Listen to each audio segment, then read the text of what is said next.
Okay, Ivan Campbell. So we're standing in front of a Spitfire here. It's your aircraft, isn't it? Yes. What can you tell me about the aircraft? It's obviously not a full size. So what's your involvement with these aircraft and what is this one? Okay, I'm the agent for this part of the world for the Supermarine Spitfire Mk.26b, as you see here, which is a 90% scale replica of the probably a Mk.9 version, I guess. It's very similar. It's all metal construction, stress skin, it's built the same way as the original. And this one's powered with a Chevy Corvette V8 of 420 horsepower. Oh, that'll be why it sounded so good yesterday. It sounded pretty good. It does sound good. I've designed the exhaust so it's got a pretty good note similar to the originals, I think.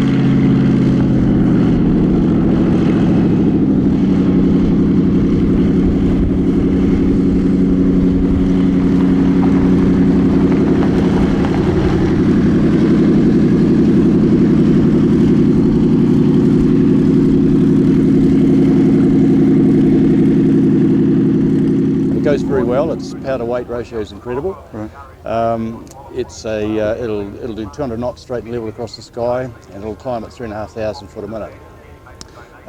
It's typical Spitfire. You've got to be ahead of it, particularly managing the energy of it, and it's nearly a ton of aircraft, so you've got to be on the pedals when you come into land and get on the numbers to get the speed right. So, but it does everything right. It's a beautiful animal. I kind of describe it as a serious animal, but it's got good manners, and the pilot's got to be up to speed on it. So you're the New Zealand agent for these, so you're obviously selling them into the GA environment. How many are in the country at the moment? We've got, I'm just test flying another one I've built. I built 3 of these myself, and there's another 3 in the country now being built by their owners.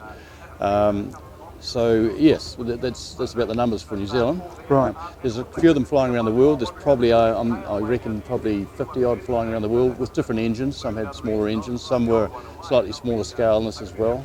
Right. But this is the one they're currently running with anyway.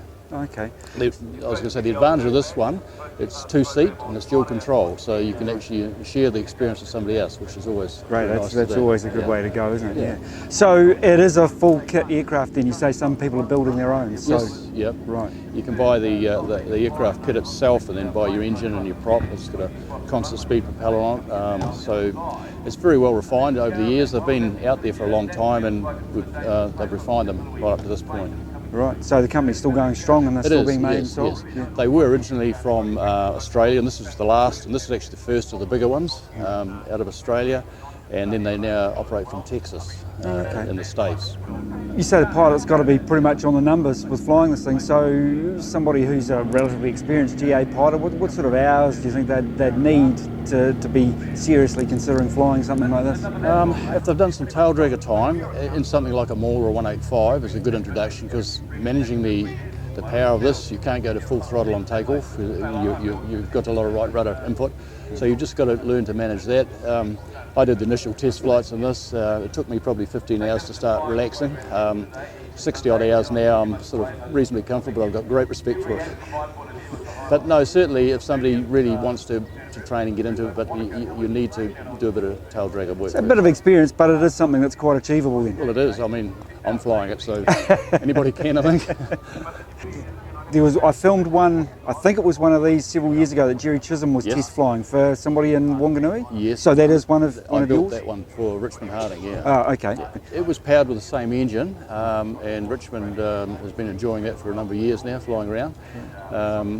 Pretty much the same aeroplane, it's the same size as this one. That was the first one I built. Okay. My one, well, I had 3 to build actually, and my one sat in the background for a while, and it took me 9 years to finally get this out. And Sandra, my wife, said, you better get onto it, you're getting older, you won't better handle it. So I had to make an effort. Right. I'm pleased I did. So you're here at Warbirds over Wanaka this weekend. Where are you based? I mean, if people want to actually have a look and a bit of an experience before they think of stumping up some money or buying the kit, where do they come to? Okay, I've got my own private airfield out at Loburn, just out of Rangiora, near Christchurch, and I operate from there.